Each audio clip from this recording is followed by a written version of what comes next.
కేసీఆర్ కుటుంబంలో కలహాలు పెద్ద డ్రామా అంటూ మంత్రి కోమటిరెడ్డి వెంకటరెడ్డి వ్యాఖ్యానించారు. కేటీఆర్, హరీష్ కలిసి కూర్చొని లేఖ రాశారని, కవితకు సంబంధం లేదని చెప్పుకొచ్చారు. 100 ఏళ్లైనా కేసీఆర్ కుటుంబం కలిసే ఉంటుంది అన్నారు.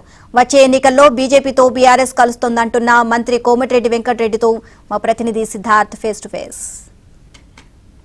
మంత్రి కోమటిరెడ్డి వెంకటరెడ్డి ఉన్నారు. రాష్ట్ర రాజకీయ పరిస్థితులపై ఆయన స్పందిస్తారు. సార్, మీరు చాలా రోజుల నుంచి చెప్తారు ఆ కుటుంబంలో లుకలుకలు ఉన్నాయి, వాళ్ళందరూ విడిపోతారని చాలా రోజుల నుంచి చెప్తారు. మీరు చెప్పిందే నిజమైంది. అసలు ఎట్లా చెప్పగలిగారు సార్? ఎట్లా ఉంచారు? ఏమైంది? వాళ్ళ కుటుంబంలో లుకలుకలు ఉన్నాయని, వాళ్ళకు మనస్పర్ధలు లుకలుకలు గడి 99% కరీంనగర్, ఆదిలాబాద్ నుంచి నల్గొండ, మహబూబ్నగర్ బార్డర్, అలంపూర్ వరకు ఎక్కడ ఉన్నా వాళ్ళు యూనిటీగా ఉంటారు. అటువంటిది ఒక కులంలో ఉన్న వాళ్ళు, ఒకటే కుటుంబం వాళ్ళు కలహాలు పెట్టుకుంటారంటే నమ్ముతామా? ఇది అంతా డ్రామా. మొన్న ఎప్పుడైతే ఎమ్మెల్సీ ఎన్నికల్లో ఇద్దరు బీజేపీ క్యాండిడేట్లే దొరకలే, ముగ్గురికి.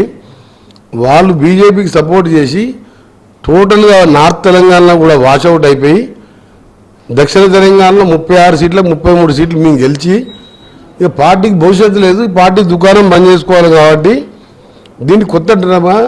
కేటీఆర్, హరీష్ కూర్చొని లేఖ రాపించి, ఆమె అమెరికా నుంచి వచ్చే రోజే లేఖ ఒక రోజు ముందు నిన్న విడుదల చేయించడం, చిన్నపిల్లల నుంచి మాలాంటి వారికి అది తెలుసు ఈ డ్రామా అని. ప్రజలందరూ కూడా నవ్వుకుంటున్నారు ఆ లేఖ చూసి. కేసీఆర్కి సలహాలు చెప్పాలన్నా, 80,000 పుస్తకాలు చదివి సౌనూట తలకాయ పెట్టి తెలంగాణ తెచ్చిన ఆయనకు నువ్వు ఈ పాయింట్ చెప్పేది ఉంటే బీజేపీని 2 నిమిషాలు తిట్టావు అంటే 20 నిమిషాలు తిట్టాలి, 2 నిమిషాలు. ఇది ఇప్పుడే ఫస్ట్ టైం చూస్తున్నాను లేక. నేను 30 ఏళ్ళకెళ్ళి నా రాజకీయ సుదీర్ఘంగా 6 సార్లు చట్టసభలకు ఎన్నికైన నేను ఒక కొత్తగా వచ్చిన రాజకీయాలకు వచ్చినామా, నువ్వు 2 నిమిషాలు తిట్టినావు, ఎక్కువ తిట్టేది ఉండే. నువ్వు ఏబిసిడి గురించి మా వర్గీకరణ మాట్లాడలేదు, ఒక్క బోర్డు గురించి మాట్లాడలేదు. ముఖ్యంగా బీజేపీతో కలిసి వెళ్లే అవకాశం కనిపిస్తూ ఉంది. అట్లా వెళ్ళడం కవిత తప్పుపడుతున్నట్టు కూడా ఆ లేఖలో స్పష్టంగా రాసింది. కవిత రాయలే, కేటీఆర్, హరీష్ కూర్చొని కవిత పేరు మీద రాసిందని క్లియర్గా చెప్తున్నా. దీనికి కావాల్సింది ఎక్కడ డిస్కషన్ అయింది అన్నీ కూడా నాకు తెలుసు. మీరు అనవసరంగా మీరు దీని మీద కన్ఫ్యూజ్ అయ్యి మా దగ్గర వచ్చి ఇంటర్వ్యూ తీసుకొని అని చేయకండి. మీరు ఏం లేదు, వాళ్ళ వెల్మాస్లో 10-20% తప్ప 80% యూనిటీ ఉన్న, ఎందుకంటే తక్కువ జనాభా ఉన్నది కాబట్టి యూనిటీగా వాళ్ళు ఏ పార్టీలో ఉన్నా అందరూ ఒకటే వాళ్ళు.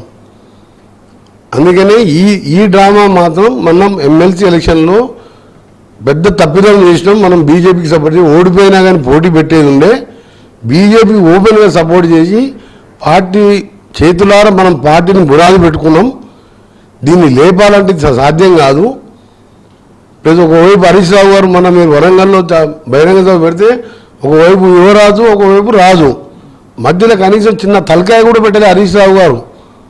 ఆయన మీటింగ్ ఎక్కడ బహిరంగ సభ జరిగినా బ్యాక్ బోన్ ఆయనే ఉంటాడు. ఎంత ఇన్సల్ట్ ఉండాలి? ప్రజలని కన్ఫ్యూజ్ పెడితే తెలంగాణ ప్రజలు నవ్వుకుంటారు. ఎందుకంటే తెలంగాణ ప్రజలంటే పోరాటాలకు మారిపోయారు. నాటి ఆ రోజు భూదాన ఉద్యమం పెట్టుకుంటే రజాకాలను తరిమేసే చరిత్ర కానివ్వండి, తెలంగాణ తొలి దేశ ఉద్యమాలు, ఇవన్నీ హైదరాబాద్తో కూడిన తెలంగాణ తెచ్చుకున్నామంటే 4 కోట్ల మంది పౌరుషం ఎట్లుందో. ఒకరిద్దరు కేసీఆర్తో తెలంగాణ రాలే, 4 కోట్ల పులులాగా తిరగబడ్డరు. సకల జనుల సమ్మె, ఉద్యోగులు ఆఫీస్ బంద్ చేసి ఉద్యోగాలు తీసేస్తామన్నా భయపడలే, శాఖల వాళ్ళు బట్టలు ఉతకలే, మంగళ వాళ్ళు కటింగ్ సెలూన్ తెరవలే. ఎక్కడికెక్కడ సమ్మిపి 4 కోట్ల మంది పులుల్లాగా మారి తెలంగాణ తెచ్చుకోరు. ఇంకొక చర్చ కూడా జరుగుతుంది. కవిత, హరీష్ రావు హ్యూమిలేషన్ కు గురవుతారు, వాళ్ళు బయటకు వస్తారు, వేరే పార్టీలకు వెళ్ళిపోతారు. ఏం లేదు, ఆ కుటుంబం ఇంకా 100 ఏళ్ళే కలిసే ఉంటది. ఇది వాళ్ళంతా ఏంటంటే అయిపోయిన దాని గురించి. ఈ లేఖగా ఏమో ఈ లేఖ వెనుక రేవంత్ రెడ్డి ఉన్నారు, రేవంత్ రెడ్డి రాపించారు, కాంగ్రెస్ చేపించింది అనేది బీకేఆర్ చెప్తా ఉంది. రేవంత్ రెడ్డి ముఖ్యమంత్రిగా ఆయన పనులు ఆయన ఉన్నాయి, మా పనులు మాకు బిజీగా ఉన్నాము, మాకు లేఖ రాపించే అవసరం లేదు. అయిపోయిన పార్టీ ఎమ్మెల్సీ క్యాండిడేట్ సపోర్ట్ లేక బీజేపీకి సపోర్ట్ చేసిన పార్టీ గురించి మాకు ఎందుకే? మా సీఎం గారికి ఏం పని లేదా? ఎమ్మెల్సీ పోటీ పెట్టలేని దాంట్లో మా సీఎం ఇన్వాల్వ్ అవుతారా? పార్టీ అయిపోయినట్టు ఎత్తిపోయిన కేసే కదా. అంటే భవిష్యత్తులో ఏం జరగబోతుంది సార్? వాళ్ళిద్దరు కలుస్తారా? అంటే డిసపియర్ అవుతుందా లేదంటే బీజేపీతో కలిసిపోతుందా? బీజేపీతో 10-20 సీట్లు అనుకుంటారు, 20 సీట్లు అనుకుంటారు. ఇంకేమన్నా ఎమ్మెల్సీ ఎన్నికలు జరిగితే క్యాండిడేట్ దొరకలేదంటే ఆ పార్టీ గురించి మా సీఎం గారు ఆలోచించేది నాకే సమయం లేదు.